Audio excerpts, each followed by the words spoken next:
രാജ്യം വീണ്ടും ഒരു ദേശീയ പണിമുടക്കിലേക്ക്.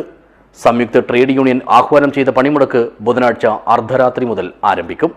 ഇതറിയിച്ച് പ്രവർത്തകർ കാഞ്ഞങ്ങാട് നഗരത്തിൽ പന്തം കൊളുത്തി പ്രകടനം നടത്തി.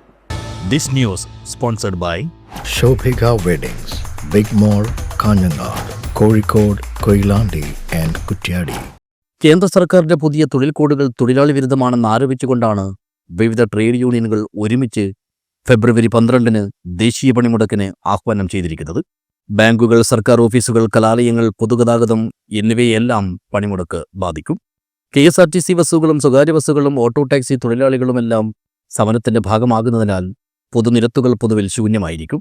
ഇതെല്ലാം അറിയിച്ചും ഓർമ്മപ്പെടുത്തിക്കൊണ്ടുമാണ് ബുധനാഴ്ച വൈകിട്ടോടെ കാഞ്ഞങ്ങാട് നഗരത്തിൽ സംയുക്ത ട്രേഡ് യൂണിയൻ നേതൃത്വത്തിൽ പന്തം കൊളുത്തി പ്രകടനം നടത്തിയത്.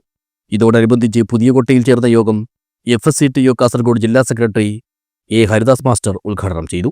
നമ്മൾ കുറച്ച് ദിവസങ്ങളായി എല്ലാ ഓഫീസുകളിലും വിദ്യാലയങ്ങളിലും കയറി ഇറങ്ങി അധ്യാപകരെയും ജീവനക്കാരെയും കൃത്യമായി ഇത്തരം കാര്യങ്ങൾ പറഞ്ഞ് ബോധ്യപ്പെടുത്തി മുഴുവൻ ആളുകളെയും പണിമുടക്കിൽ അണിനിരത്തുന്നതിനാവശ്യമായ പ്രവർത്തനങ്ങൾ നടത്തി.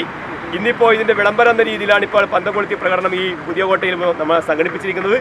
ഈ പണിമുടക്കം ഇവിടെ സൂചിപ്പിച്ചതുപോലെ അഖിലേന്ത്യാ പണിമുടക്കം ഏറ്റവും പ്രാധാന്യമുള്ള ഒരു പണിമുടക്കമായി മാറും. ചരിത്രത്തിൽ രേഖപ്പെടുത്തുന്ന പണിമുടക്കമാണ്. കാരണം തൊഴിലാളികളുടെ അവകാശങ്ങൾ നഗ്നമായ രീതിയിൽ കവർന്നെടുക്കുന്ന ഏറ്റവും തൊഴിലാളി വിരുദ്ധമായിട്ടുള്ള ലേബർ കോഡുകൾ നമ്മുടെ രാജ്യത്ത് നടപ്പിലാക്കുന്നതിൽ പ്രതിഷേധിച്ചുകൊണ്ടാണ് ഈ പണിമുടക്കം നടക്കുന്നത്.